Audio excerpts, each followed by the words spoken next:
अष्टविनायक शिव महापुराण की कथा ये भादों के महीने में गणपति जी के दिनों में, गणेश जी के दिनों में मिली है।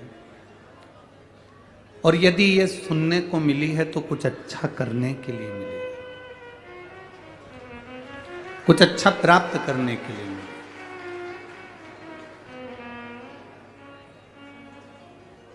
और तेरी कृपा बिना ना हिले एक भी अणु, लेते हैं श्वास तेरी कृपा से तनु तनु। बखान क्या करूं मैं राखों के ढेर का, चपटी भभूत में खजाना कुबेर का। हे गंगाधार मुक्ति द्वार ओमकार तू, भोले ओमकार तू। आयो शरण तिया शंभु तार तार। ये 7 दिवसीय शिव महापुराण की कथा हमारे देवादिदेव महादेव और हमारे बीच एक संबंध को स्थापित करेगी।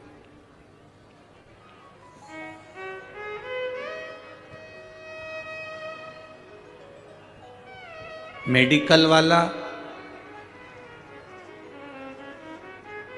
दवाइयां पढ़ लेता है, डॉक्टर ने क्या लिखा है, बोलो सही है कि गलत है? बोलो बोलो, जम के बोलो, सही है ना?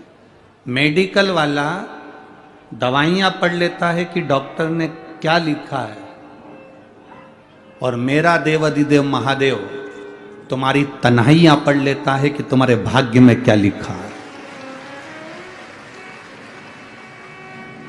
तुम्हारे किस्मत में क्या लिखा है, तुम्हारे भाग्य में क्या लिखा हो।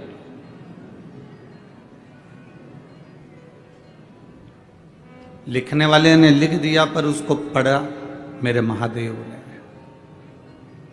और आपको पहले भी कथा में कहा, आज फिर कहते हैं,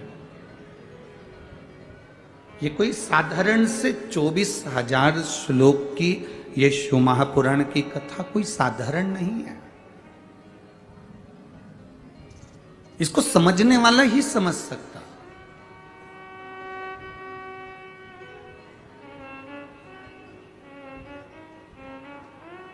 मां के दूध में और पाउडर के दूध में एक बहुत बड़ा अंतर आता है। सुन लेना जरा पुणे वालों, महाराष्ट्र वालों, शिवाजी महाराज की भूमि से ये बात कह रहे हैं, बड़ी सावधानी से सुनना। मां के दूध में और पाउडर के दूध में, बोतल के दूध में बहुत बड़ा अंतर होता है। मां का दूध पीने वाला कभी रामायण, भागवत, शिव पुराण, गीता और सनातन धर्म पर कभी उंगली नहीं उठाता, और पाउडर का दूध पीने वाला सनातन धर्म पर उंगली उठाता है। माता का दूध पीने वाला कभी सनातन धर्म पर उंगली नहीं उठाएगा। जिसने माता का दूध पिया है वो सनातन धर्म की एक आनंदता रहता है। हमारे रामायण, हमारे भागवत, हमारी गीता, हमारी शिव पुराण, हमारे राम नाम, कृष्ण नाम, शिव नाम की भक्ति में डूबा रहता है।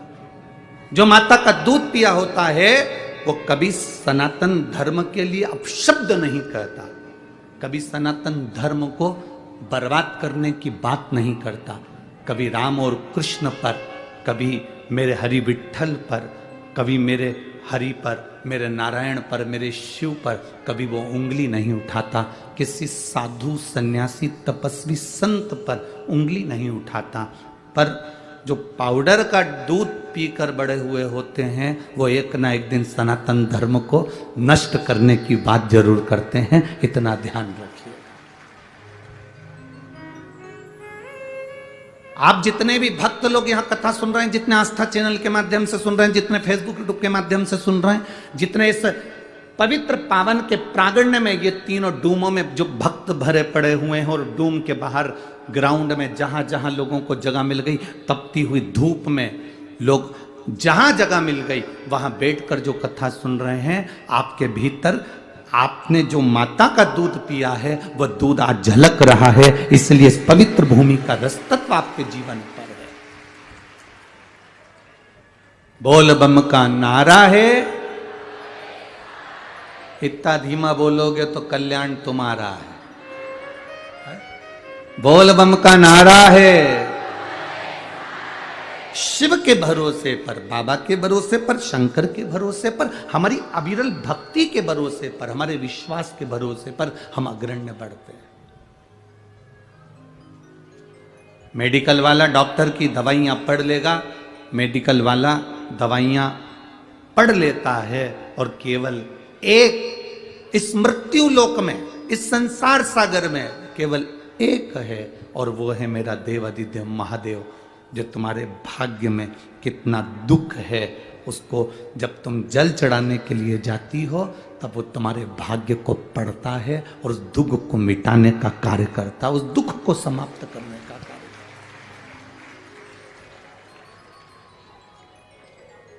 है। भूलवश भी अगर हम शिव जी के दरवाजे के सामने से निकल जाते हैं, भूलवश भी अगर हम देवादिदेव महादेव के चरणों की ओर चले जाते हैं, तो कहीं ना कहीं शिव कृपा करते हैं, शिव दया करते हैं।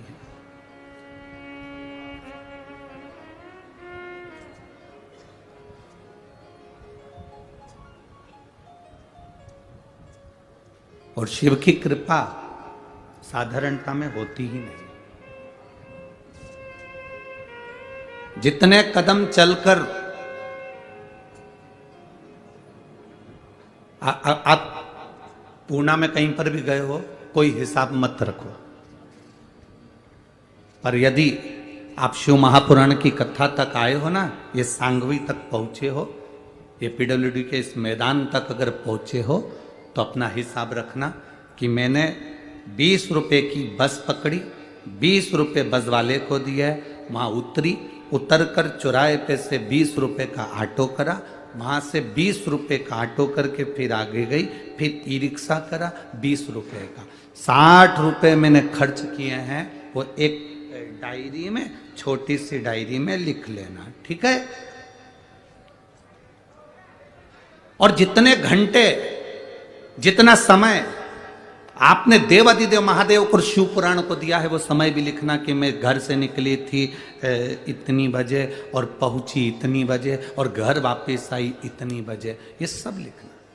एक बोतल पानी भी अगर किसी को पिला रहे हो तो वो भी लिख लेना कि 15 रुपए का मैंने पानी की बोतल किसी को शिव पुराण के अंदर कोई भक्त शंकर का, कोई शिवालय का, शिव का कोई ओघड़ी आया था, उसको पानी पिलाया। ये सारा हिसाब तुम्हारे पास लिख कर रखना।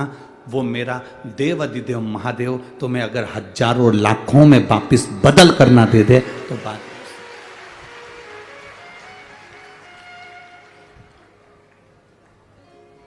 शिव जी कभी नहीं कहते कि मेरे मंदिर में आना तो तुम प्रसाद लेकर आना, या यहाँ शिव महापुराण में कहीं पर भी नहीं लिखा कि शंकर जी के मंदिर में जाओ तो लड्डू लेके जाओ, शंकर जी के मंदिर में जाओ तो पेड़ा लेकर जाओ, शंकर जी के मंदिर में जाओ तो श्रीफल लेकर जाओ, शंकर जी के मंदिर में जाओ तो चिरौंजी लेकर जाओ, शंकर जी के मंदिर में जाओ तो सिंगदाना लेकर जाओ, शंकर जी के मंदिर में जाओ तो पेड़ा लेकर जाओ। किसी पुराण में लिखा है? कहीं शिव पुराण में नहीं लिखा कि शंकर जी के मंदिर में पेड़ा लेकर जाना, या शंकर जी के मंदिर में श्रीफल लेकर जाना, या शंकर जी के मंदिर में ये सामग्री लेकर जाना। यहाँ तो लिखा, शिव महापुराण के अंतर्गत विद्येश्वर संहिता में वर्णन किया, शंकर जी के मंदिर जाना तो तुम अपना दिल लेकर जाना, तो महादेव भी तुम्हें दिल से लुटाकर भेज देगा।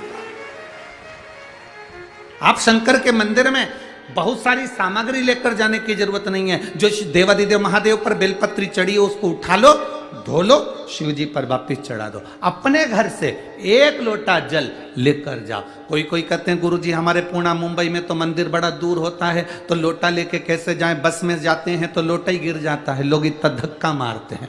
तो उनसे निवेदन है कि तुम एक काम करना, एक छोटी सी बोतल अपने झोले में डाल लो, एक छोटा सा लोटा अपने झोले में डाल लो, तुम अपने ऑफिस जाओ, तुम्हारी दुकान जाओ, तुम्हारी नौकरी पर जाओ, बीच में जो शंकर का मंदिर दिख जाए, 2 मिनट गाड़ी खड़ी करी और बाबा जी पे हर हर महादेव कहकर फिर वापस चल दिया। ये शिव भक्ति। दिखावे से शिव तत्व की प्राप्ति नहीं है।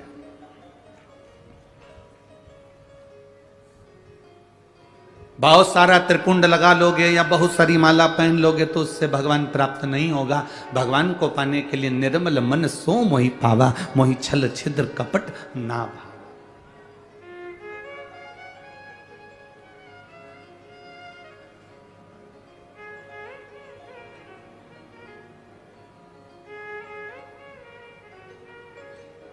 इसको सहजता नहीं कह सकते, इसको श्रेष्ठता नहीं कह सकते।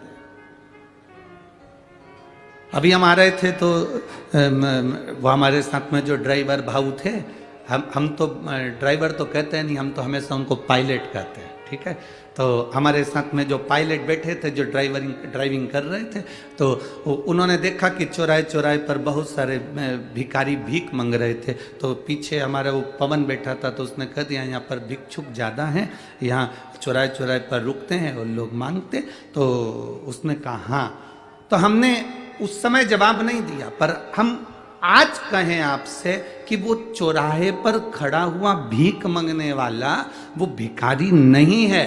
भिखारी कौन है? शिव महापुराण की कथा कहती है जिसको 70,000 रुपये तनख्वाह मिल रही, 60,000 रुपये तनख्वाह मिल रही, 80,000 रुपये तनख्वाह मिल रही, और उसके बाद भी अगर वो अपनी नौकरी पर बैठकर रिश्वत मांगता है तो वो दुनिया का सबसे बड़ा भिखारी है।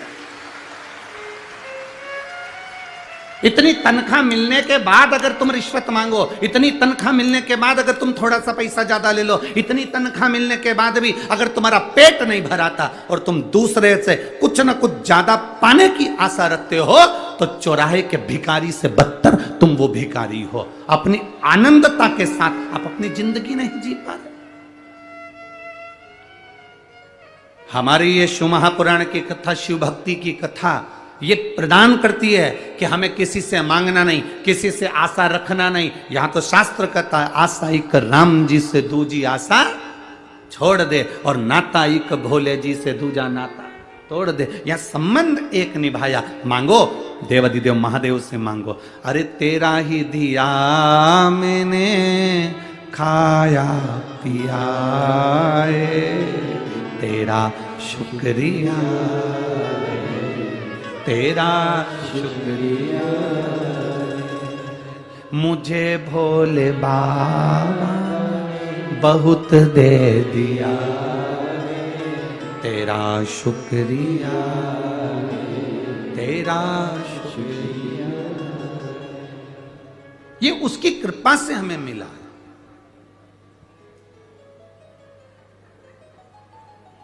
ये उसकी दया से हमें मिला है, और उसकी कृपा बिना संसार में कुछ भी नहीं है।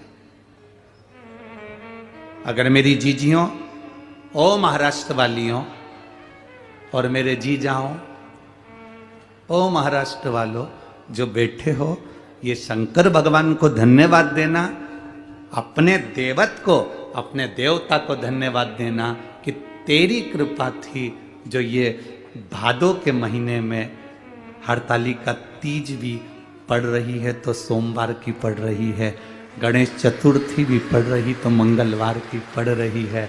कितनी कृपा तूने करी कि इस भादों के महीने में ये मेरे पुणे महाराष्ट्र में शिवाजी की धरा पर, ये संतों की पुण्यमय भूमि पर ये शिव महापुराण की कथा प्राप्त हो रही है। कुछ तो पुण्य हमारे प्रबल हुए। मैं धन्यवाद दूं अश्विनी ताई को, लक्ष्मण भाऊ जगताप जी को। ये साधुता है आपकी। कोई पुण्य जीव होगा, कोई पवित्र जीव होगा, उस पवित्र जीव के बल पर ये पुण्यमय आनंदमय कथा का रस तत्व मिल रहा है। पुण्यता है।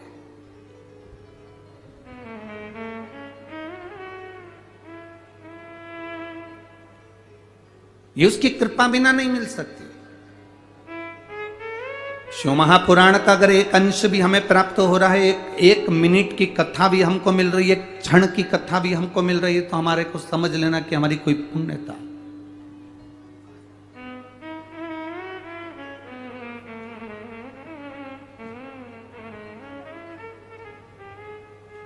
दो बजे से कथा हो रही है, 5 बजे तक चलेगी। हाँ, कल की कथा भले 2 बजे नहीं है, कल की 1 बजे से 4 बजे तक है, पर परसों फिर वापिस 2 बजे से हो जाएगी। पर आज जो कथा चल रही है 2 बजे से 5 बजे तक जो कथा हम श्रवण कर रहे हैं, आप अपना अंदाजा लगा कर रखना कि 2 बजे से 5 बजे तक, और आप 2 घंटे पहले तो आए होगे ना? अरे बोलो तो समझ, आए हो ना? हम लेट हो गए तो ट्रैफिक में फंस गए थे, इधर भी बस इधर भी बस, सारे बस वाले भी बड़े खुश हो गए, हाथ हिला हिला के फोटो खींच रहे थे, वो बीच में हम फंसे थे।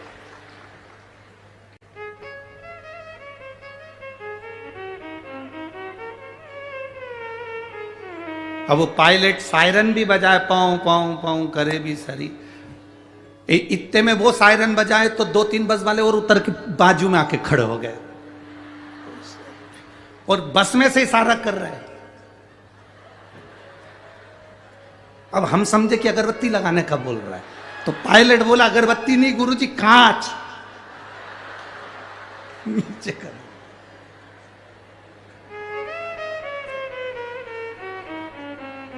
और पता चला यहां पहुंच भी गए, अभी तक स्टेज पे ऊपर से आते थे,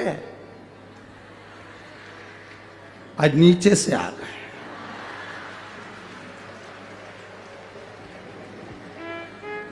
तो हमारा वो सावन महाराज हमसे कह रहा था, गुरुजी आज पहली कथा ऐसी है जो स्टेज में नीचे से घुस के ऊपर आए। हमने कहा कथा भी तो गणेश जी की है, उनका जो चूहा है ना वो कहीं से भी घुस के निकल आता है, तो आज अपन वही बने हुए, ये तो शिव कृपा। और बची कुची थी तो आप लोगों ने दिवाली मना दी, पटाखा फोटो की और फुलझड़ी है। हमको ऐसा लग रहा था जैसे पूछो मती भगवान। सही गणेश जी तो बैठेंगे 19 तारीख को, और हमें ऐसा लग रहा था कि आज गणेश जी महाराज बैठे स्वामी। पर कुछ भी कहो,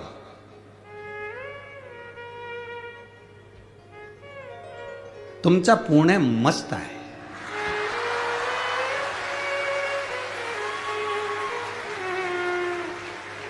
ये शिव भक्ति है, अवघड़ है, और होना भी चाहिए हमारा। हम तो बाबा के भरोसे चलते हैं, हम तो बाबा के भरोसे चलते हैं। ये दुनिया वाले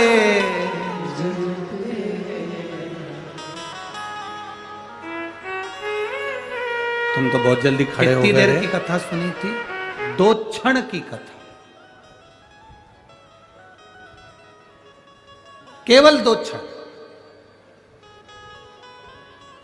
कोई तुमसे पूछे शिव महापुराण में जाकर बैठते हो तो मिलता क्या है, उससे कहना 2 क्षण शिव महापुराण की कथा में पहुंचकर। एक पत्र आया, देखिए, ज्यादा पत्र तो अभी हमने पढ़े नहीं है समय के अभाव में।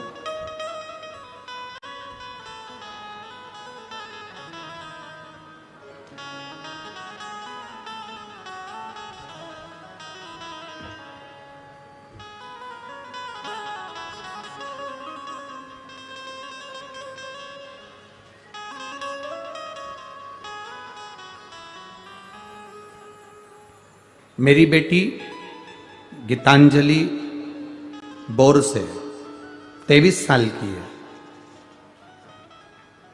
कहीं बैठे आप ही हैं? दोनों हाथ हिला दो एक बार। पुष्पा बोर से नासिक उत्तम नगर सिडको, मोबाइल नंबर ये। हम लोग नासिक उत्तम नगर सिडको से आए। गुरुदेव पहले तो ये बताओ बेटी ठीक है अब? बस बाबा की कृपा। बाबा की कथा का हम क्या वर्णन करें। मेरी बेटी गीतांजलि बोर से 23 साल की है, वो हॉस्पिटल में जॉब करती है, पर 22 जुलाई 2023 को उसकी तबीयत अचानक खराब हुई। जो लोग पत्र पढ़ सकते हैं, टीवी पर, एलईडी पर, आस्था चैनल पर पत्र भी हमारे जो लिखे हैं इन्होंने वो चलते हैं, आप पढ़ सकते हैं। वह हॉस्पिटल में जॉब करती है। 22 जुलाई 2023 को उसकी तबीयत अचानक खराब हुई। उसके पेट में बहुत दर्द होने लगा और गुरुदेव वह हॉस्पिटल में उसकी जांच की, सोनोग्राफी की, तो डॉक्टर ने यूरिन इन्फेक्शन के साथ साथ किडनी के पास पीस और दाहिनी बाजू में 56 mm की गठान बताई। उसके दर्द चालू हुआ। 15 दिन की दवाई दी पर दर्द कम नहीं हुआ। गठान की जांच करने के लिए आगे बढ़ाई तो गठान और ज़्यादा तकलीफ देने लगी। किडनी का ऑपरेशन का डॉक्टर ने कह दिया, गठान का ऑपरेशन का कह दिया। डॉक्टर से हमने 15 दिन का टाइम मांगा गुरुदेव।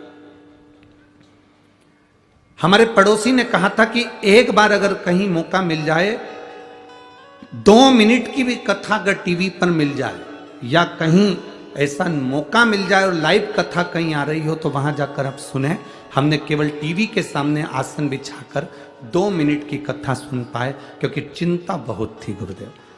आपने उस समय पर रुद्राक्ष का वर्णन किया तो 12 अगस्त 2023 को हम सीहोर गए। सीहोर जाकर हमने रुद्राक्ष मांगा और बाबा से प्रार्थना कर कर हम निवेदन कर कर आ गए, बाबा जहां कथा होगी वहां 7 दिन की 5 दिन की पूरी कथा सुनेंगे। बस मेरी बेटी के जो ऑपरेशन बोला गया है गठान का और किडनी का, किडनी उसकी अच्छी हो जाए और गठान उसकी गल जाए, ऐसी कृपा करना। गुरुदेव डॉक्टर तो बता रहे थे बड़ी बीमारी है, जांचें बहुत सारी हुई और बाबा की कृपा का हम क्या वर्णन करें।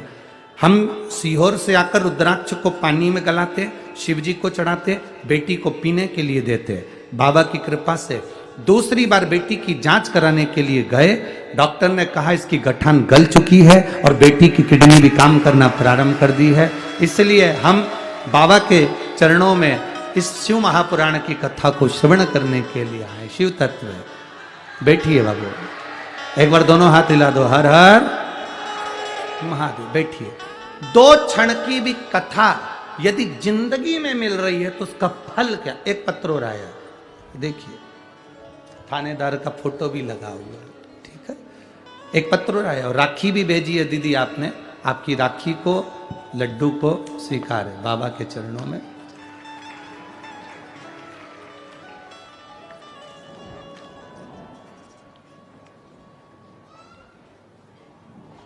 पूजापति सुनील अंधारे, महाराष्ट्र, जिला धाराशिव भंडारवाड़ी गांव की निवासी है। गुरुदेव मैं अपना कहीं बैठी हूँ तो हाथ हिला सकती हैं, आप ही हैं, दोनों हाथ हिला दो एक बार। बहुत बहुत साधुवाद। पहले तो बधाई आपको थानेदार बनने की, आपके पति देवता को बहुत बहुत साधुवाद हो। गुरुदेव परभणी कथा रही आपकी, सांसद महोदय कथा कराए। हमारे पति से हमने कहा हमको कथा में लेकर चलो, उन्होंने कहा कथा बहुत होती रहती है, ऐसी कोई कथा में जाने से क्या फायदा। नहीं, हमने सुना है जो पंडाल में बैठकर 2 क्षण की भी कथा सुनता जो मांगता है वो मिलेगा। पति हंसने लगे, कहने लगे ऐसा नहीं होता, आप हमें लेकर तो चलो। वो नहीं माने, हमारी कथा वहां की छूटी। संभाजी नगर में कथा हुई, तब हमने हमारे पति से कहा हमें एक दिन की कथा आधे घंटे की सुनने दो, हम बाबा से प्रार्थना करेंगे। जो बाबा से मांगता है ना पंडाल में, उसको वो मिलता है। पति हंसकर बोले ऐसा होता है, कभी नहीं हो सकता। कहे आप हमें लेकर तो चलो। 1 दिन की कथा हमने पंडाल में बैठकर श्रवण करी और बाबा से प्रार्थना करा। हमारे पति से पूछा तुम बोलो क्या चाहिए। वो कहते हैं बाबा सुनते हैं, हाँ। कथा के पंडाल में सुनते हैं, हाँ। क्या मुझे थानेदार बना सकते हैं? क्यों नहीं बना सकते, बाबा है वो, सब सुनता है। बाबा से प्रार्थना करी। फिर हमने भी हमारे पति से कहा याद रखना महाराष्ट्र में कहीं पर भी कथा होगी तो हमको लेकर जाना है। तो हम बाबा से प्रार्थना कर देते हैं। और मेरे बाबा से मैंने प्रार्थना करी, कथा श्रवण करी, और बाबा की कृपा से मेरे पति थानेदार बन गए। इसलिए मैं बाबा की कथा को श्रवण करने के लिए यहां पहुंची हूं। शिव तत्व की प्राप्ति, बैठिए बहन, हर हर महादेव। शिव की प्राप्ति का केंद्र बिंदु है। एक क्षण की भी कथा हम अपनी जिंदगी में सुन रहे हैं, शिव महापुराण, तो वो पुराण है जो दिल से श्रवण कर लेता है, वो यहां से खाली झोली नहीं भरी हुई लेकर जाता है। ये शिव तत्व। अरे लुटा दिया भंडार काशी, कर दिया माला काशी। ये शिव तत्व की प्राप्ति, औघड़ी की प्राप्ति।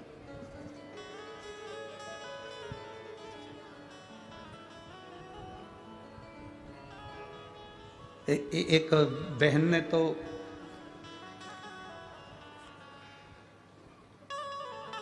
मेरा नाम सुअंकिता जयेश पवार है। मेरे पति नौकरी की वजह से दुबई में रहते हैं और हमारी शादी को कई वर्ष हो गए। गुरुदेव, संतान का सुख नहीं था, दिखाया डॉक्टरों को भी, पर संतान का सुख नहीं हुआ। कहीं बैठी हैं जिन्होंने पत्र लिखा है, सुअंकिता जयेश पवार, कहीं बैठी हो तो हाथ हिला सकती है। अंकिता जयेश पवार, कहीं बैठी हो तो हाथ हिला सकती है, जहां कहीं भी बैठी हो। कई साल हो गए थे, संतान का सुख नहीं था। गुरुजी, एक तो पति विश्वास नहीं करते, हमने विश्वास करा, हमारे पति से कहा बाबा पर भरोसा रखो। रजस्वला धर्म के 7वें दिन सफेद आंकड़े की जड़ का प्रयोग सियोर वाला महाराज बताता है, अपन करते हैं। पति को लेकर हम वो आंकड़े की जड़ का प्रयोग किया। गुरुदेव, इससे पहले हमने मुंबई, पूना, ना जाने कहां कहां खूब इलाज करवाया, पर औलाद नहीं हुई। बाबा की कृपा का हम क्या गुणगान करें। शिव जी की कृपा से जब सफेद आंकड़े की जड़ का प्रयोग करा, तब बाबा की कृपा से 3 जुलाई 2023 को पूर्णिमा, गुरु पूर्णिमा के दिन बाबा की कृपा से पुत्र रत्न की प्राप्ति हुई है। और बाबा का हम क्या वर्णन करें। हमने बाबा का नाम कृषि, उस बेटे का नाम रखा है। गुरुदेव, हमारे बेटे के मस्तक पर हम इतनी कथा सुने हैं कि बेटे के मस्तक पर तिलक में आपकी छवि मेरे बेटे के तिलक के अंदर उभर कर आ जाती है। जब भी उसको तिलक लगाया जाता, हम फोटो में भेज भी रहे हैं, ये फोटो में तिलक की छवि लगाई गई है, आप उसको टीवी चैनल के माध्यम से देख सकते हैं। शिव तत्व की प्राप्ति, औघड़ी शंकर त्रिकालदर्शी कैलाशी है।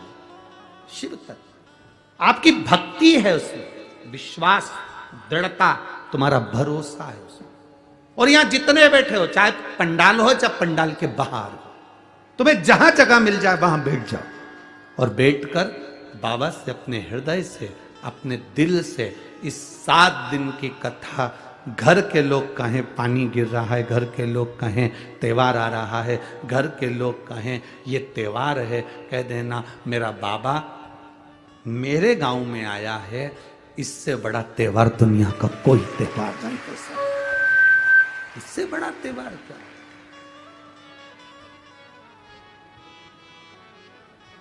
खाली न जाता कोई दर से तुम्हारे, खाली न जाता दर से तुम्हारे, मैं भी खड़ी हूँ नन्ही बाहें पसारे, अपने हृदय लगा लो, लगा लो, गिरा जा रहा हूँ, उठा लो।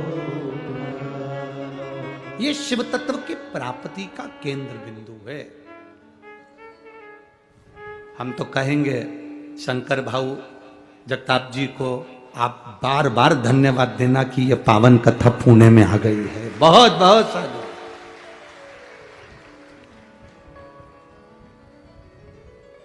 ये कृपा है शिव की, उसकी उदारता। भक्ति बिना नहीं, विश्वास बिना नहीं।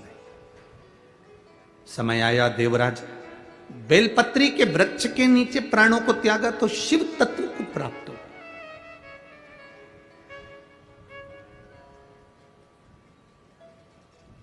एक बेलपत्री की पत्ती, एक बेलपत्र, एक पत्ती, एक बेलपत्र के वृक्ष की छांव साधारण नहीं होती। एक जीव जो मनुष्य की जो देह है ना, इससे 4 स्थान पर रोज पाप होता है। ऐसा कोई संसार में नहीं जन्मा जिसने पाप नहीं किया। 4 स्थान पर प्रत्येक मनुष्य से पाप होता। पहला, झाड़ू लगाते समय छोटे छोटे जीव मर जाते हैं, उसका पाप माथे चढ़ जाता है। दूसरा, अग्नि जलाते समय, चूल्हा जलाते समय, गैस जलाते समय छोटे छोटे पतंगे जलकर मर जाते हैं, उसका पाप माथे चढ़ जाता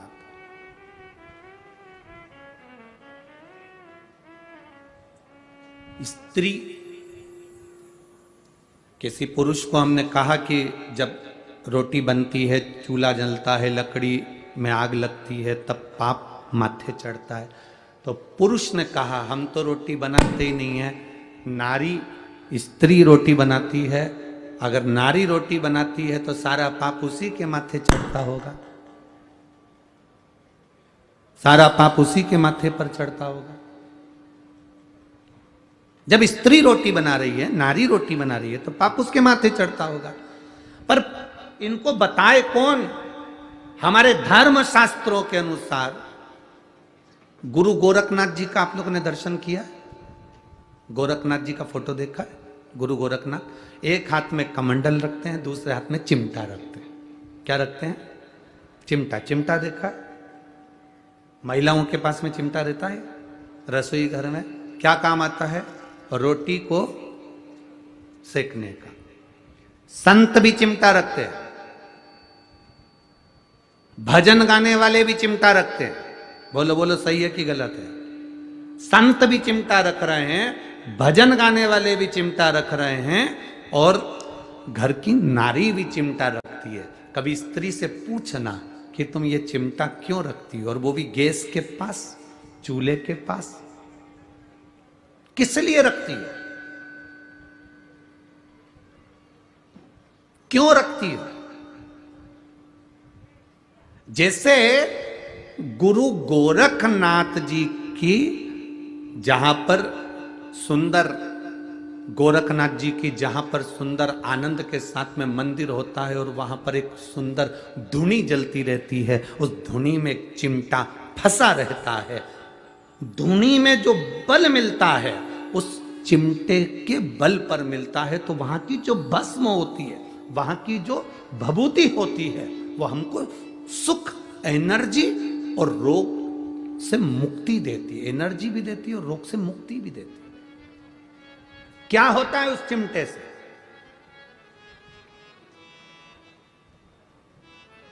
क्यों स्त्री के हाथ में वो चिमटा आ गया? कभी सोचा, कभी विचार किया?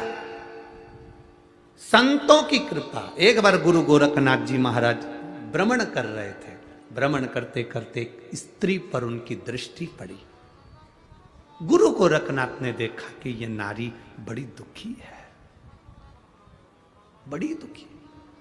घर का भोजन बनाना, बर्तन धोना, कपड़े धोना, ध्यान देना, 4 स्थान पर व्यक्ति से पाप होता है। पहला, झाड़ू लगाने की जगह। दूसरा, अग्नि जलने के स्थान पर पतंगे जल जाते हैं। तीसरा, पानी भरते समय, कपड़े धोते समय, स्नान आदि कर्म करते समय, पोछा लगाते समय छोटे छोटे जीव मर जाते हैं, उसका पाप माथे चढ़ जाता है। और चौथा स्थान बताया, चलकर जाने में पाँव के नीचे छोटे छोटे जीव मर जाते हैं, उसका पाप माथे चढ़ जाता है। 4 स्थान पर प्रत्येक मनुष्य से पाप होता है। गुरु गोरखनाथ जी ने उस स्त्री को देखा, उसको देखकर गुरु गोरखनाथ जी ने देखते से अपनी आंखों में जल भर लिया कि ये नारी जगत का कल्याण करने वाली, इसके गर्भ में जो संतान जन्म लेती है वो विश्व का कल्याण करती है, और इस नारी के पास में पाप भ्रमित हो रहा है। जल का वो कपड़े धोती है, जीव मरता, उसका पाप माथे। अग्नि जलाती है, उसका पाप माथे। झाड़ू लगाती है, उसका पाप माथे। दिन भर चलती है, उसका पाप माथे। चरण के नीचे जीव मर जाते। इस स्त्री का कल्याण कैसे हो सकता है?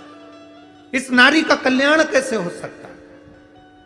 गुरु गोरखनाथ बाबा ने उस नारी के हाथ में, बस उसी समय नारी के पास में गुरु गोरखनाथ जी ने अपनी सूचना पहुंचाई कि नारी, अगर एक जैसा चिमटा मैं रखता हूं और चिमटे से पाप दूर भाग जाता है, वो चिमटा अगर नारी के रसोई घर में होता है तो पाप दूर भाग जाता है। कितनी माताएं बैठी हैं जिनके घर में है रोटी, कई काम लेती हो ना, उसको कहां रखती हो? रसोई घर में, गैस के पास में रखा रहता, कहीं टंगा रहता, कहीं पास, जहां अग्नि है, जहां चूल्हा है, उसके पास में चिमटा।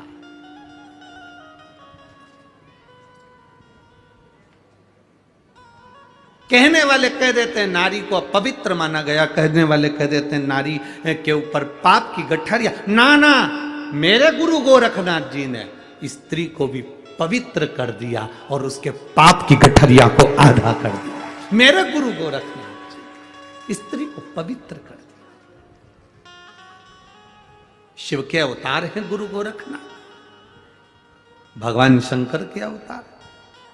किसी का दुख, गुरु गोरखनाथ जी किसी के दुखी के दुख को देखकर स्वयं गोरखनाथ जी भी दुखी हो जाते थे और विचार करते रहते थे गुरु गोरखनाथ की, इसको सुख कैसे मिले, इसको सुख का अनुभव कैसे हो।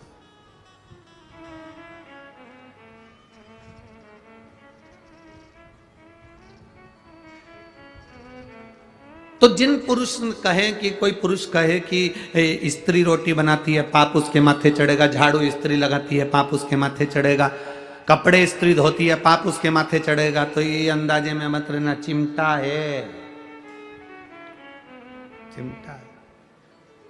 ऋषि, संत, साधु, नागा साधु, तपस्वी, साधक, उपासक, भजन करने वाले अपने हाथ में चिमटा रख लेते।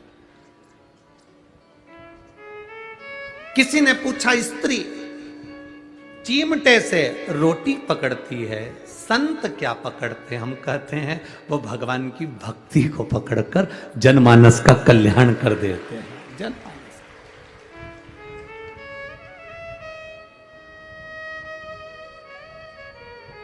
आप लोग देवादिदेव महादेव भगवान शंकर का कहीं कोई ऐसा फोटो भी देखना जहां शंकर जी समाधि में लीन है और शिव जी के पास में चिमटा रखा है। देखा है कभी? दर्शन करें, ऐसे फोटो के दर्शन कभी करे हो आपने? शिव जी समाधि में लीन, त्रिपुंडधारी त्रिशूलधारी समाधि में लीन है और उनके पास में चिमटा गड़ा हुआ।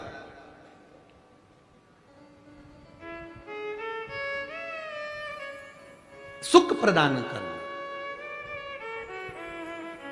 देवराज, तो यहां वर्णन चल रहा था, कितना भी पाप मस्तक पर हो, एक बेलपत्र जब हम देव अधिदेव महादेव को समर्पित कर देते हैं, शिव जी को जल चढ़ाते हैं, जल जब शंकर भगवान पर चढ़ता है, बेलपत्र छुआ हुआ वो जल, शंकर भगवान पर चढ़ा हुआ जल, वो जब थोड़ा सा लेकर अपने ऊपर थोड़ा सा छींट लेते हैं या आचमन करते हैं, वो जल बेलपत्री के स्पर्श का होता है। देवराज के मस्तक पर बेलपत्री के वृक्ष की छांव आती है और देवराज तुरंत शिव के धाम चले जाते हैं। और हम प्रतिदिन अगर बेलपत्री के जल का थोड़ा सा भाग अपने मस्तक पर छिड़क लेते हैं तो कई रोगों से हमारी मुक्ति हो जाती है। रोग हमारे नजदीक नहीं आते, रोग हमारे करीब नहीं आते।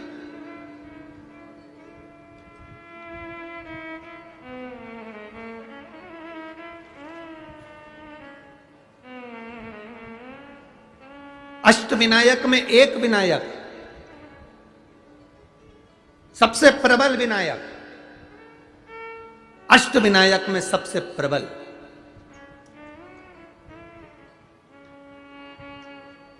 जहां के वृक्ष भी मोर का रूप लेकर आवाज लगाते हैं शिव जी को।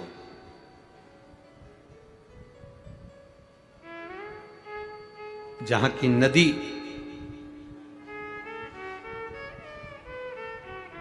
सिंधुरासुर असुर के कारण करहा रही है, तो उस नदी का नाम भी करहा पड़ गया। ऐसे देव अधिदेव महादेव, ऐसे मेरे शिव, ऐसे मेरे ओघड़ी, शंकर की पवित्र पावन भूमि मयूरेश्वर भगवान श्री मयूरेश्वर गणेश विनायक, अष्ट विनायक में एक विनायक।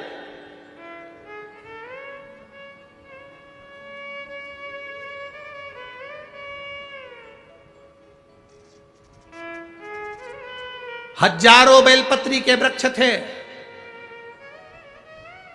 हजारों बेलपत्री के वृक्ष मोरगांव के अंदर, हजारों।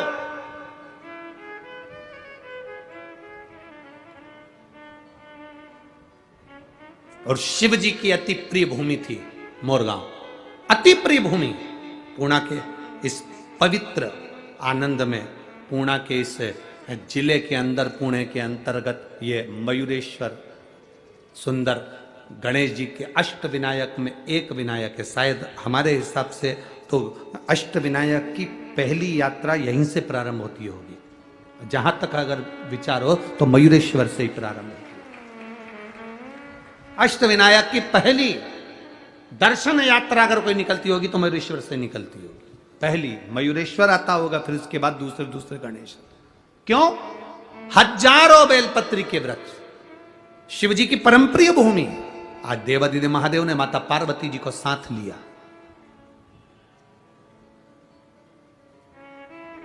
जिस समय पर देवराज के प्राण छूट गए, शंकर भगवान ने देवराज को नंदी पर बिठाया। नंदी पर बिठाकर भगवान शंकर देवराज को लेकर कैलाश धाम चले गए तो पार्वती जी ने भगवान शिव जी से प्रश्न किया।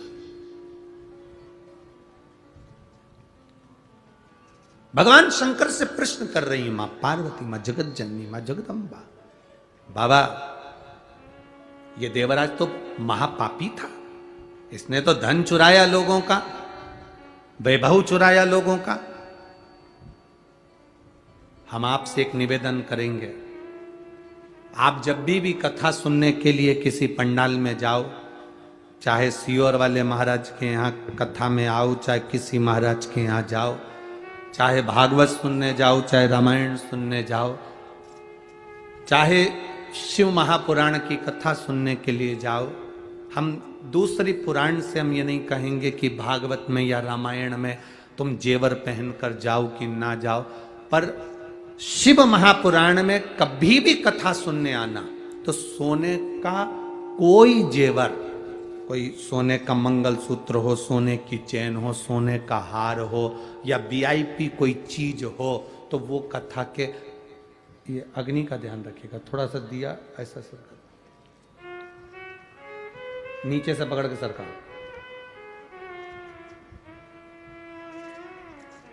बस ठीक है, ठीक है।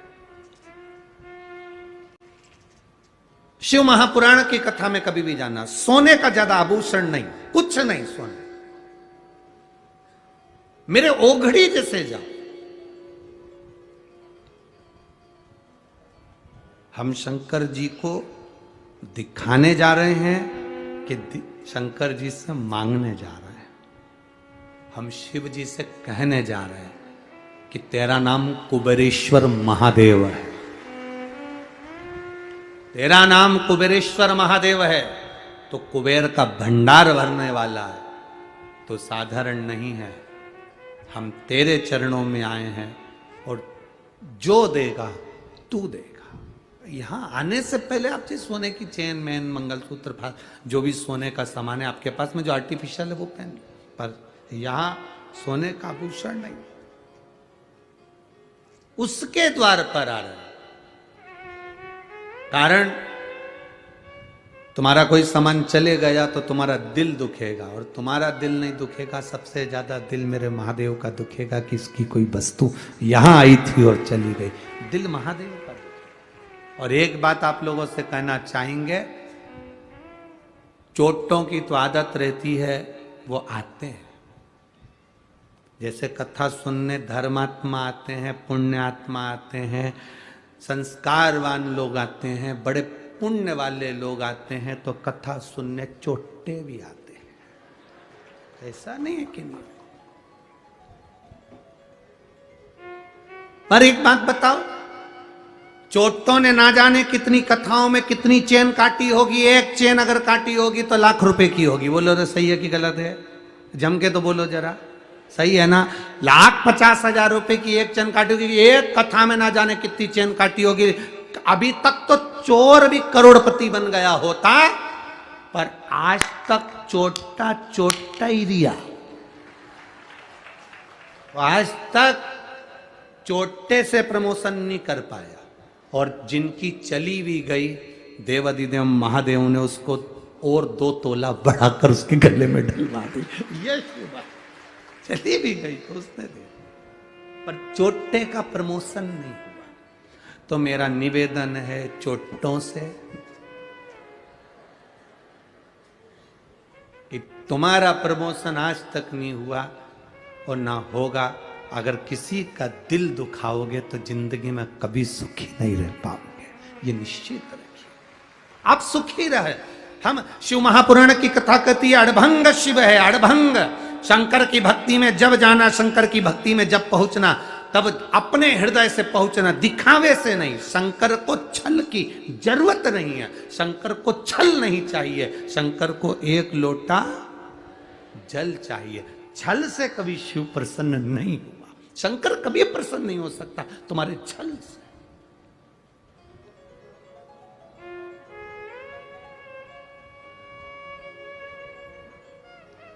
शिव की प्रसन्नता ही सारी समस्या का हल, एक लोटा जल। ना तो यहां पर कोई बेल है, ना भभूति है, ना कोई तंत्र है, ना मंत्र है, ना कोई कुछ भी यहां पर नहीं है। शिव महापुराण में कुछ भी नहीं। शंकर जी को दिखावा प्रिय नहीं है, तो हम दिखावे की बात क्यों करें? यहां तो केवल एक चीज चलती है, मुख से निकला हुआ श्री शिवाय नमस्तुभ्यम, और दूसरा है तुम्हारे हाथ में एक लोटा जल। बस इससे तुम दुनिया में विजय प्राप्त कर सकते हो। दुनिया में जैसे शिवाजी महाराज के पास में क्या था, शिवाजी के पास में क्या था? एक बार शिवाजी ने अपनी माता से पूछ लिया, मां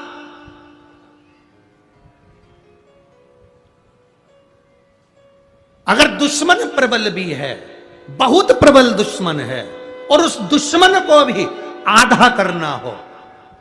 मैंने कथाओं में सुना है मां, जब बाली के सामने कोई जाता था तो उसका बल आधा बाली में चला जाता था, बाली आधे बल को खींच लेता था। तो मां, अगर संसार सागर में हमारे पास इतना तप नहीं है, हमारे पास इतना बल नहीं है, फिर भी सामने वाले दुश्मन के बल को अगर आधा करना है और अपने बल को प्रबल करना है, तो युद्ध के मैदान में करा क्या जाए। तब शिवाजी की माता ने केवल एक नारा शिवाजी को दिया था, हारा हारा महादेव। एक नारा शिवाजी को दे दिया, शिवा जब तू टूट पड़े, तेरे सामने तेरे हाथ में अगर तलवार भी नहीं हो तब महादेव के नाम को पुकारना, सामने वाले का बल आधा हो जाएगा और तू विजय होकर आएगा। तो विजय माहिल्या, माहिल्या बेधव्य हो गई, माहिल्या विधवा हो गई, अकेली रह गई, जीतूंगी कैसे? इधर से लोग आक्रमण कर रहे, उधर से लोग आक्रमण कर रहे, सामने से लोग आक्रमण कर रहे। माहिल्या की नगरी को चारों तरफ से घेर लिया गया। अकेली माहिल्या अपने बेटों को देखकर दुखी हो रही है, आंखों से आंसू बह रहा था अहिल्या के। तब अहिल्या ने याद किया, मेरी मां कहती थी अगर तेरे पास में शंकर है, शिव है, तो किसी की सामर्थ्यता नहीं कि कोई तेरे इस सिंहासन पर राज्य कर ले। अहिल्या ने सोचा, ऐसा मां के शब्द माता अहिल्या को याद आए और मां अहिल्या अपने हाथ में शंकर के शिवलिंग को उठाकर चारों तरफ से जब द्रोही सेना लेकर खड़े हो गए, तब माहिल्या शिवलिंग को हाथ में लेकर खड़ी हो गई। द्रोहियों विचार करने लगे कि इधर से हमारी सेना लेकर आ रहा है, उधर से ये सेना लेकर आ रहा है। माहिल्या की सेना उस समय पर तैयार नहीं हो पाई युद्ध के लिए, क्योंकि चारों तरफ से द्रोही चढ़ रहे थे। हुआ क्या, माहिल्या ने अपनी माता के शब्द याद करे कि एक शंकर का शिवलिंग अगर तुम्हारे पास में है तो वो द्रोहियों के लिए हथगोले और बम के बराबर है। और माहिल्या ने वो शिवलिंग अपने पास रखा। इधर से जो सेना आई वो इधर की सेना से भिड़ ली, पीछे की सेना आगे की सेना से भिड़ ली, और सिंहासन माहिल्या का फिर बच गया, केवल एक देवाधिदेव महादेव के लिए, केवल एक शिव तत्व के लिए, एक शंकर का शिवलिंग। आप लोगों ने माता अहिल्या की मूर्ति का दर्शन किया है कभी? माता अहिल्या के फोटो का दर्शन किया है कभी? माता अहिल्या की मूर्ति ऐसी कभी नहीं बनी जिस मूर्ति में माता अहिल्या के हाथ में शिव जी नहीं। माता अहिल्या का ऐसा कोई फोटो नहीं मिलेगा जिसमें माता अहिल्या के हाथ में शंकर का शिवलिंग नहीं। क्यों? क्योंकि माता अहिल्या कहती हैं ये शिव तत्व मेरे भीतर है, इसलिए आज मैं राजमाता बनकर बैठ सकी। एक विधवा, एक बेधव्य, जिसका पति चले गया हो, वो नारी अपने आप को अकेला समझती है। अब होगा क्या? कौन देखेगा? कौन संभालेगा? क्या होगा? उस नारी को चाहिए तुम अकेले नहीं हो, बोल बम का नारा है और बाबा एक। शिव तत्व तुम्हारे भीतर है, शंकर तुम्हारे अंदर है। उस शिव तत्व को तुम्हें प्रकट करना है, उस शिव तत्व को तुम्हें प्रसन्न करना है।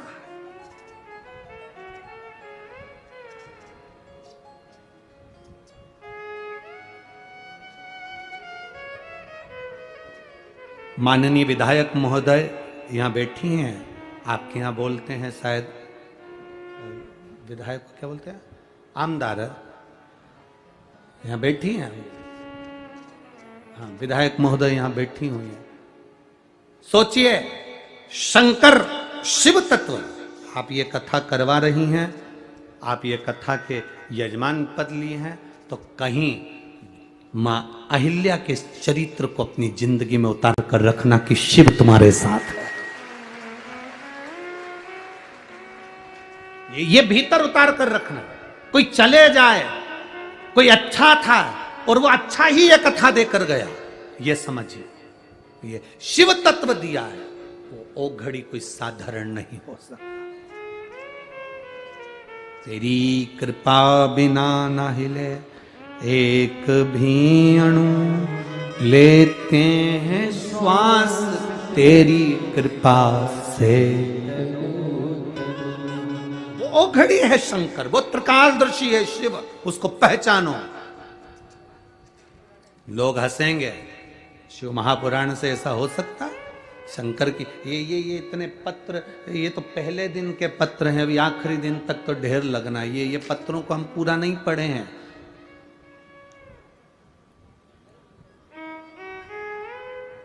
इन पत्रों को पूरा नहीं पढ़ा, जब हाथ में आएंगे पढ़ेंगे, उसका स्मरण करें। इनमें लिखा, उसने अपने हृदय की बातों को लिखा है लोगों ने। क्या दिया देवाधिदेव महादेव? और आज आप लोग इस कथा को पुणे की इस पावन धरा पर बैठकर श्रवण कर रहे हो ना सांगवी में। अगली कथा अगर महाराष्ट्र में कहीं पर भी होगी ना, एक पत्र तुम्हारा भी वहां पर लिखा हुआ आएगा कि मेरे को बाबा ने ये दिया, ये कृपा मेरे बाबा ने करी है।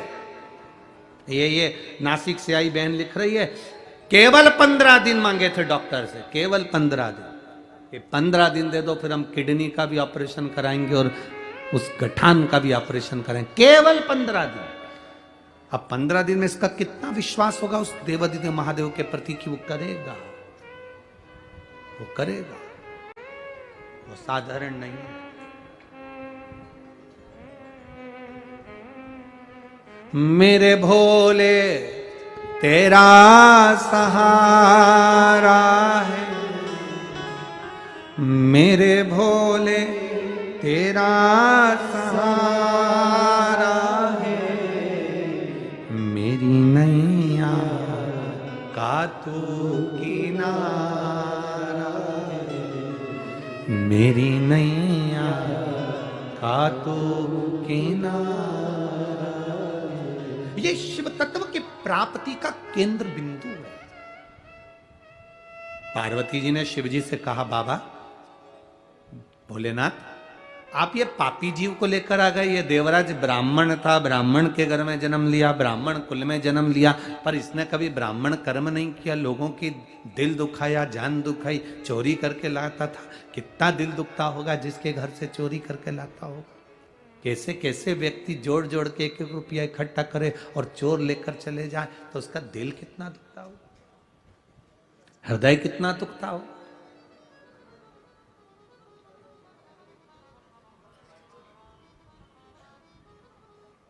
कितना दिल दुखता होगा, कितना हृदय द्रवित होता होगा। महाराज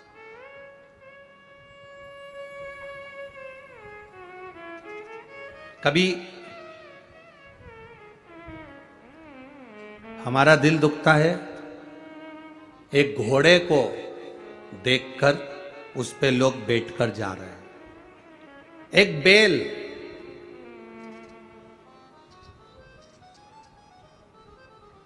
एक बैल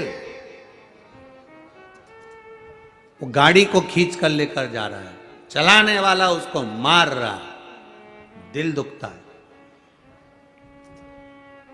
पर कभी उस बैल के पूर्व के जन्म के क्रम को उठाकर देखना तो विष्णु पुराण में लिखा है कि ये जितने योनियां मिलती हैं, ये योनियां अगर घोड़ा बना और उस पर चाबुक पड़ रहा है, कोई बैल बना उसको लोग डंडे से मार रहे हैं, कोई जानवर उसको लोग पीट रहे हैं, वो चले जा रहा है, आंख से आंसू बहते चले जा रहे हैं, इनको देखो तो अपने को दिल दुखता है कि ये क्यों मार रहे हैं। पर विष्णु पुराण कहती है, गरुड़ पुराण कहती है, पूर्व में इसने किसी का दिल दुखाया था, इसलिए वो जिसका दुखाया था वो कोड़े से पीट पीट कर उसको चला रहा है।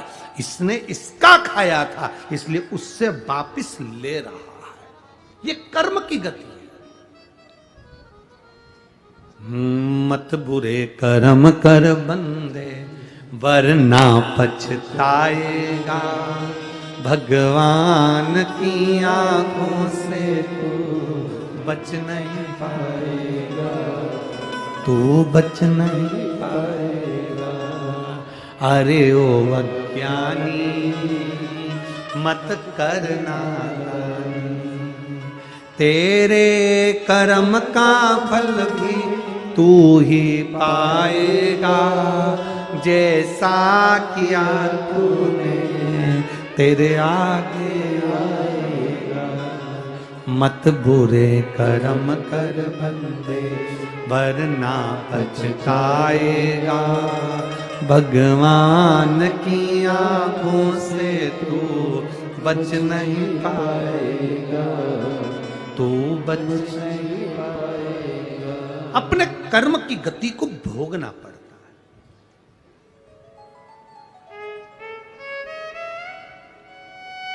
भोगना पड़ेगा। एक कथा पहले कही है, आपके स्मरण में होगी।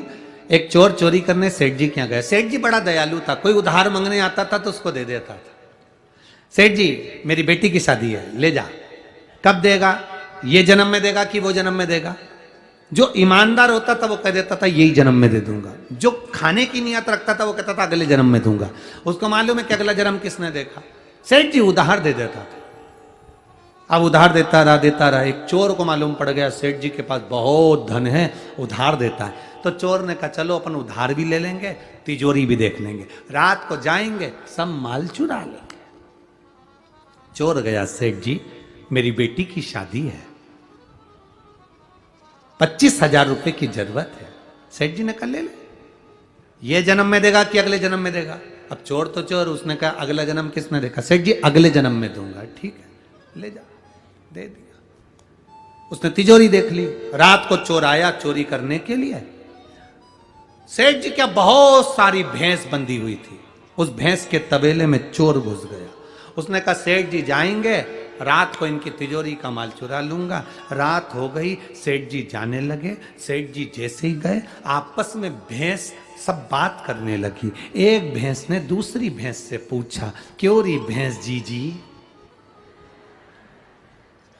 तू कितने साल से दूध दे रही है? उसने कहा 4 साल हो गए।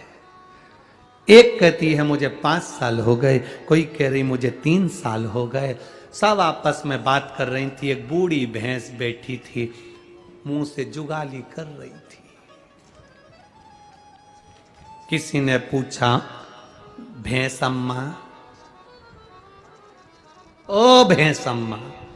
इतने में भैंस बोली क्या है ये बताओ, अपन इतनी सारी भैंस इस सेठ जी के यहाँ दूध क्यों दे रही है? इतने में भैंस बोली ये सेठ बहुत चतुर है, उधार देता है, पूछता है ये जन्म में दोगे कि अगले जन्म में दोगे? जो इस जन्म में नहीं देता अगले जन्म में अपने जैसी भैंस बन के निचोड़ के देता। देना पड़ेगा। इस जन्म का इस जन्म में देते चलो। पहले भी कथा में कहा, कपड़े पर कॉफी गिर जाए तो अब्बी की अब्बी धो लो, चाय गिर जाए तो अब्बी की अब्बी धो लो, सब्जी गिर जाए तो अब्बी की अब्बी धो लो। 2-3 घंटे के बाद चाय दोगे तो दाग धुलेगा? बोलो बोलो जम के बोलो रे, नहीं धुलेगा। चाहे तुम अच्छे पाउडर से धो, चाहे कैसे भी धो, चाय गिरी तुरंत धोया, चाय साफ। कॉफी गिरी तुरंत धोया, कॉफी साफ। सब्जी गिरी तुरंत धोया, सब्जी साफ। बाद में धोगे तो वो दाग रह जाएगा। इसलिए पाप अगर अभी करो तो अभी साफ करो, अभी।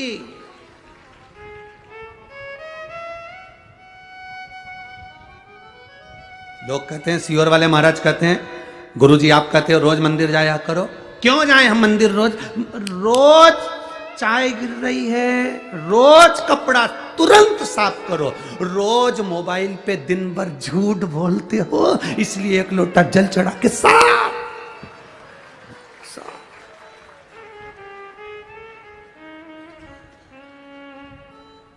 कितना झूठ। अभी वो तो भगवान भला करे, वो पायलट का वो तो गाड़ी ला रहा था, वो एक गाड़ी वाला पीछे डब्बा बंधा और यहाँ ऐसा कुछ लगा उसके कान में। भगवान जाने क्या क्या फंसा के रखे, ऐसे कान में यूं बोलता भी जा रहा, बड़बड़ करता जा रहा। हमारी भाषा में तो सुना। जब वो गाड़ी के पास में थोड़ी देर खड़ा हुआ तब वो बोल रहा था कि मैं यहाँ सांगवी तक पहुँच गया। चिंचीवाड़ा क्या बोले?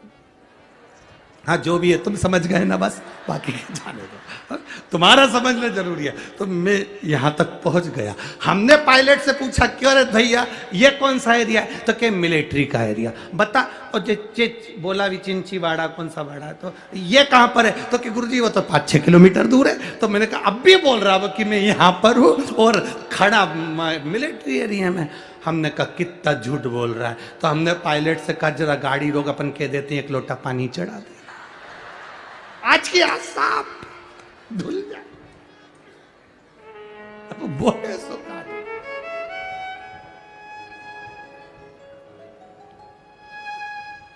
अभी चाय गिरी अब भी धो लो, पानी की सब्जी गिरी धो लो, अभी की अभी कॉफी गिरी धो लो, कपड़ा साफ। रोज पाप करते हो तो रोज शंकर जी के मंदिर जाके एक लोटा जल चढ़ा के अपने पाप को रोज धो लो, कपड़ा साफ, रोज साफ क्लीन।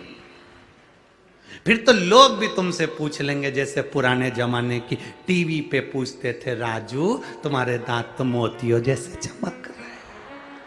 बस फिर कोई भी तुमसे पूछ लेगा, कमला बहुत क्वीट क्वीट दिख रही हो, फिर कोई भी पूछ लेगा तो तुम कह सकती हो, ये चमक ये दमक फुलवन में महक सब कुछ सरकार तुम ही से है, एक लोटे जल की चमक है जो मेरे चेहरे पर चमक रही है। फिर कह सकते हो क्रीम की चमक 2 महीना 3 महीना 4 महीना 6 महीना रहती है, पर अच्छे कर्म की चमक मरते दम तक रहती है, आखिरी तक चमकता है।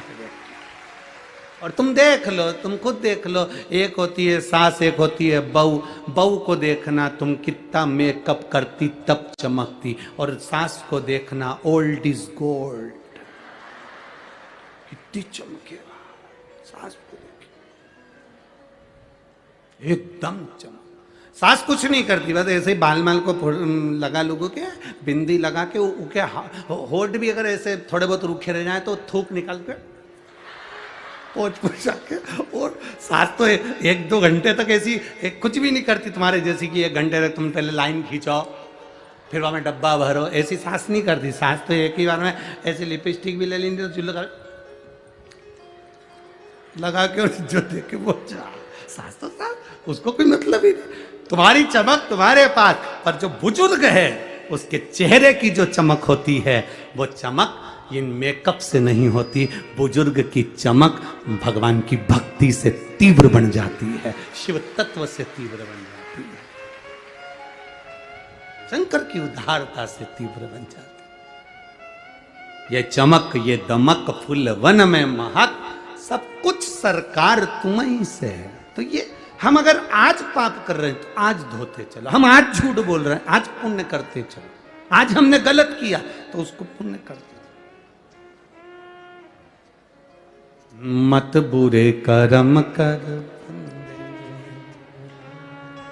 वरना पछताएगा, भगवान की आंखों से तू बच नहीं पाएगा, तू बच नहीं पाएगा। इसलिए याद रखना तेरा क्या होगा रे कालिया, ये याद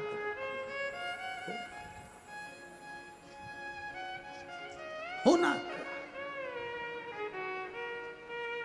अपनी चित्त वृत्ति को परमात्मा में। देवाधिदेव महादेव से माता पार्वती जी ने पूछ लिया कि ये तो पापी जीव है, चोरी करता था, गलत काम करता था, और इसको तुम नंदी पर बिठा कर लेकर आ गए, इसको तुम यहां लिया, नंदी पर बिठा कर लेकर आ गए, नंदी पर लेकर आए।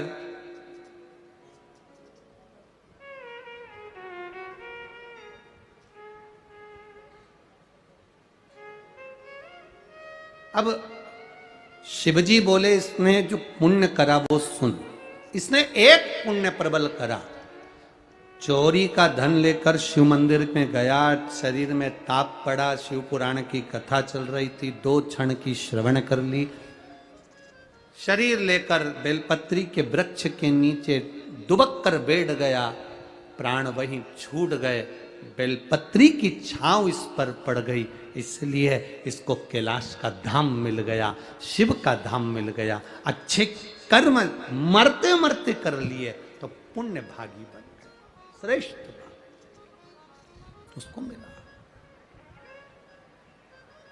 सुख की अनुभूति, उसको आनंद की अनुभूति।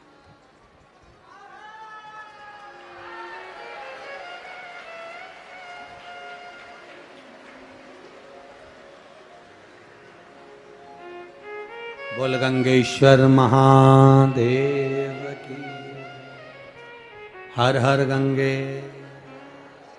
शिव तत्व की प्राप्ति है। पार्वती जी ने शिव जी से जब बात करी, संवाद किया, कहा, निवेदन करा, प्रार्थना, बाबा मेरे एक मन है, शिव जी ने पूछा क्या? क्या पापी से पापी जीव भी अगर बेलपत्री के वृक्ष की छांव के नीचे आ जाता है तो उसका कल्याण हो जाता है? क्या उसकी मुक्ति हो जाती है, उसका मोक्ष हो जाता है? बाबा कहते हैं सुनो पार्वती, जिसके आंगन में, जिसके घर में एक बेलपत्री का पौधा होता है, जिसके आंगन में, जिसके घर में एक बेलपत्री का पौधा होता है, या उसने आंगन में या घर में बेलपत्र ना लगाई हो, किसी मंदिर में, देवालय में, शिवालय में, बगीचे में, बाग में, सरोवर के तट पर, बावड़ी के तट पर, जंगल में, कहीं किसी स्थान पर अपने जीते जी अगर उसने एक बेलपत्री का पौधा लगाया होता है, शिव जी कहते हैं उस जीव का दूसरी बार पृथ्वी पर जन्म नहीं होता, वो शिव धाम को चला जाता है। शिव धाम को चला।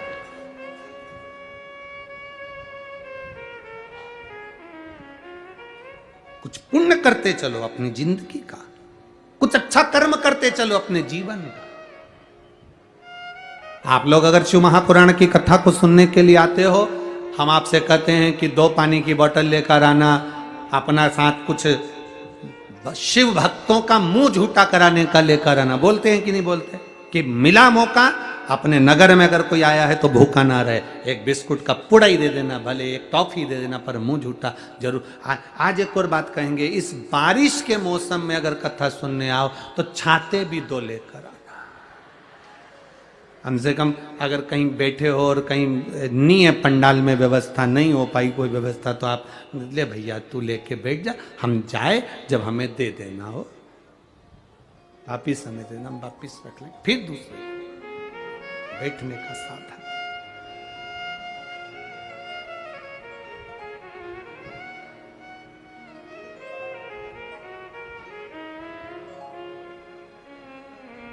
अरे भोले भंडारी रे, दूर करो दुख मेरा, ओ त्रिपुरारी रे, दूर करो दुख मेरा। पार्वती जी शिव जी से कह रही हैं, पापी से पापी जीव का कल्याण है बेलपत्र। हाँ,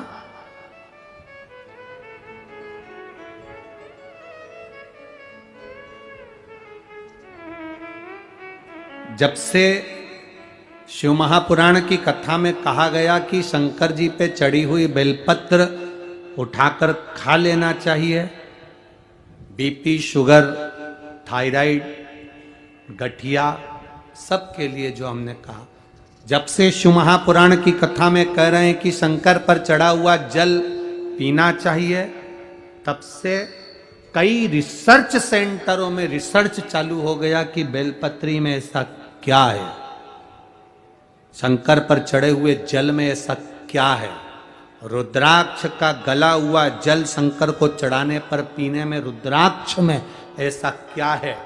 कई रिसर्च सेंटर रिसर्च करने में लग गए, और जब वो रिसर्च करे तब उनको मालूम पड़ा कि एक बेलपत्री में वो बल होता है कि थायराइड, शुगर और बीपी को कंट्रोल कर लेता है।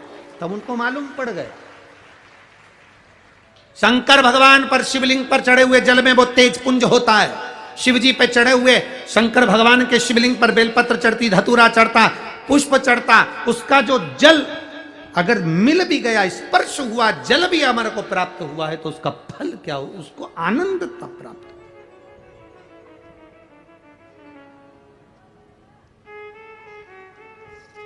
आनंद।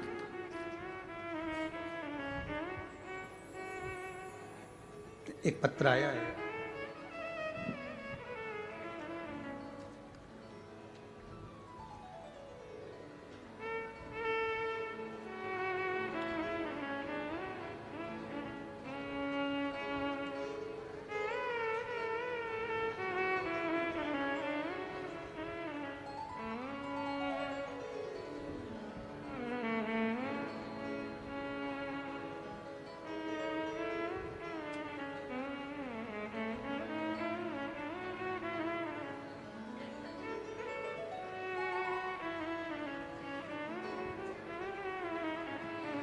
डॉक्टर सुनीता कैलाश पाटिल,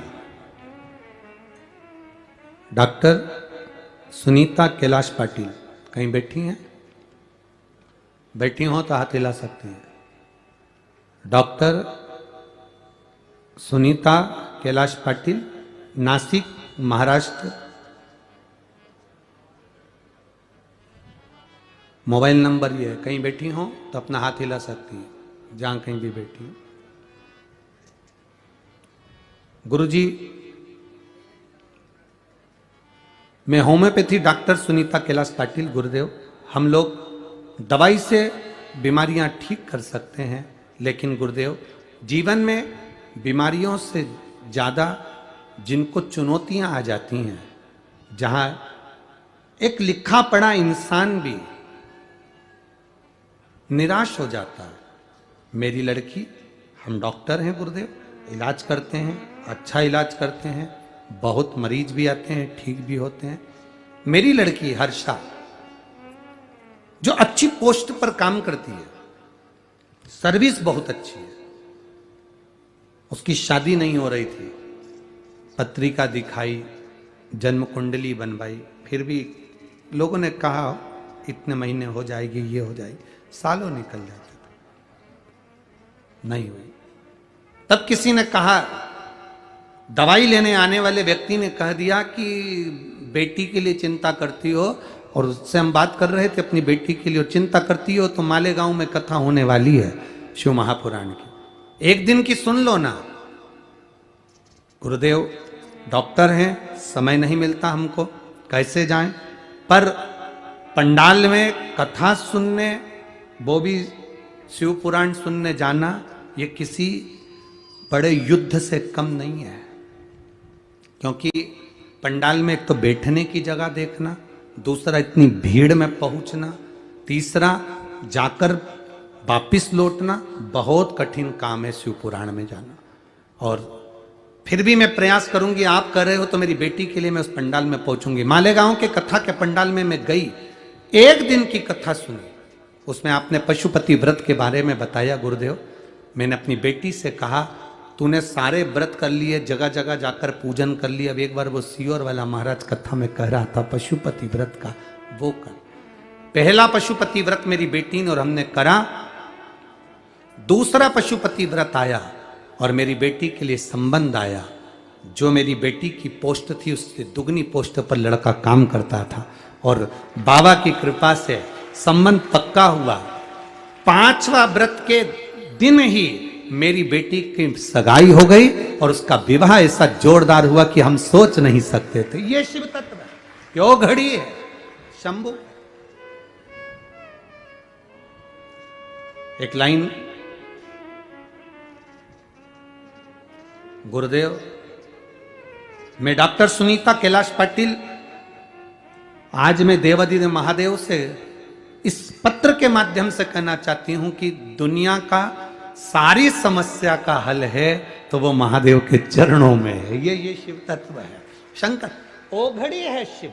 आपकी भक्ति जितनी आप दिल से कर सकते हो, कथा तो टीवी पर भी आएगी, कथा तो बहुत सारे पहले लोग भागवत करते थे, अब तो लोग इस कथा को, शिव महापुराण को सुन सुन के, लिख लिख के, अब सब जितने भागवत वक्ता के साथ में कहें तो वो सब शिव वक्ता भी हो गए, सब शिव पुराण करने लगे, सब कथा करने लगे। पर दिल से अगर आप सुन रहे हो, दिल से श्रवण कर रहे हो, और इसका गौरव होता है हमको कि लोग कम से कम शिव पुराण बांचने तो लगे।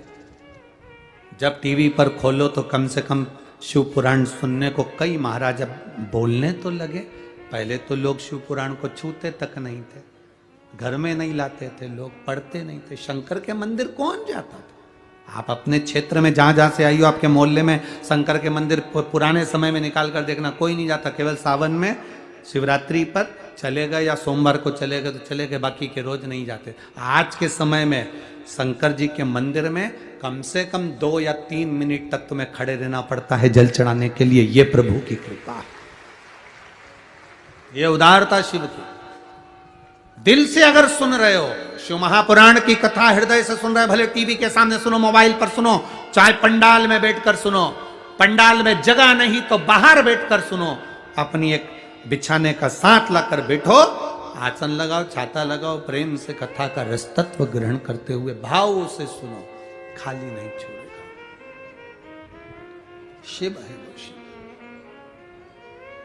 शंकर भगवान से पार्वती जी ने कहा, पापी से पापी जी उतर जाता है? हाँ, एक बेलपत्र का पौधा जिंदगी में जिसने कहीं पर भी लगाया हो, घर पे नहीं लगा सकते, बाहर लगा, जंगल में लगा दो, कहीं जा रहे हो बगीचा पड़ जाए वहां लगा, पर लगाओ एक। पुनरपि जननम और पुनरपि मरणम के प्रपंच से व्यक्ति छूट जाता है, इस प्रपंच से छूट।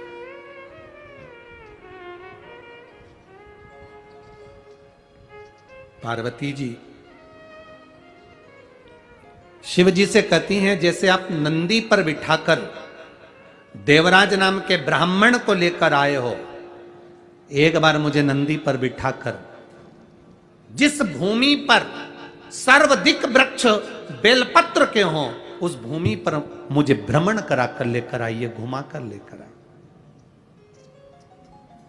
अभी आपको कहा था, जहां पर मयूरेश्वर विनायक विराजमान है, अष्ट विनायक में से एक, वो पूरा मोरगांव सब दूर बेलपत्री के वृक्ष थे, जहां पर देवाधिदेव महादेव माता पार्वती को नंदी पर बिठाकर भ्रमण कराने लेकर आए। एक स्थान पर शंकर भगवान पार्वती को लेकर बैठ गए, नंदी से कहा, नंदी तुम भ्रमण कर कर आओ जब तक हम यहां विराजमान हैं। नंदी घूमने के लिए गए। नंदी उस बेलपत्री के वन में जब घूम रहे थे तो नंदी ने क्या देखा कि एक स्त्री कराह रही है, एक स्त्री कराह रही है। कराह का मतलब है कि वो पुकार रही है, करा रही है, कहां कर रही है। कोई दर्द होता है, कोई कष्ट होता है तो व्यक्ति कराहता है, करा। नंदी को समझ में नहीं आया कि ये कौन स्त्री है जो इतनी कराह रही है, ये कौन स्त्री है जो इतनी कांख रही है, इतनी चिल्ला रही है। थोड़ी देर बाद नंदी ने देखा कि स्त्री तो करा रही थी, थोड़ी देर बाद नंदी क्या देखते हैं कि वहां बहुत सारे मोर, वो भी कराह रहे हैं, वो भी पुकार रहे हैं, वो भी चिल्ला रहे हैं, मोर भी कराह रहे हैं।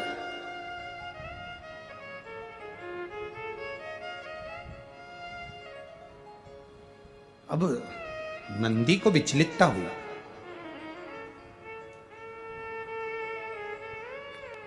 आप लोग तो अष्ट विनायक की पवित्र भूमि पुणे में रहते हो, आप लोगों को तो ये कथा जरा ज्यादा याद होगी, क्योंकि आप लोग मयूरेश्वर विनायक तो गए हो सभी लोग, तो गए होगे तो आप लोगों को ये कथा तो ज्यादा मालूम होगी। हम लोग तो केवल मुद्गल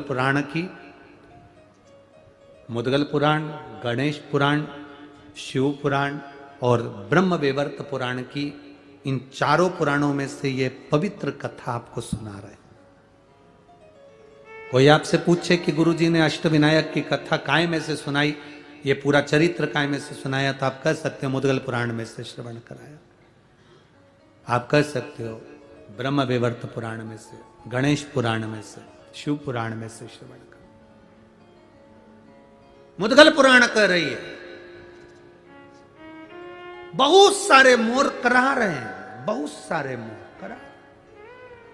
एक स्त्री कराती, नंदी के मन में भाव आया कि स्त्री करा रही है, स्त्री पुकार रही है, स्त्री रो रही है, तो नंदी के मन में आया कि ये स्त्री करा रही है, इससे जाकर पूछूंगा। पर थोड़ी देर में नंदी ने क्या देखा कि बहुत सारे मोर भी करा रहे हैं, बहुत सारे मोर भी रो रहे हैं, बहुत सारे मोर भी पुकार रहे हैं, वो भी कराहने में लगे। नंदी विस्मय में पड़ गए, विस्मय में पड़ गए।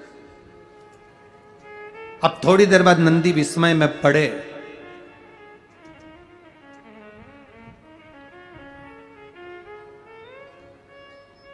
तो नंदी ने देखा क्या, जो स्त्री कराह रही थी वो नदी का रूप ले लेती है, मयूरेश्वर विनायक का दर्शन करने जाओ तो वो मयूरेश्वर विनायक कौन सी नदी के तट पर है, तो आप बताएंगे कराह नदी के तट पर। कौन सी नदी है?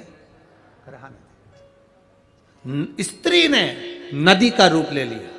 थोड़ी देर बाद नंदी ने देखा कि मोर ने बेलपत्र के वृक्ष का रूप ले लिया, किसी ने कोई दूसरे वृक्ष का रूप ले लिया।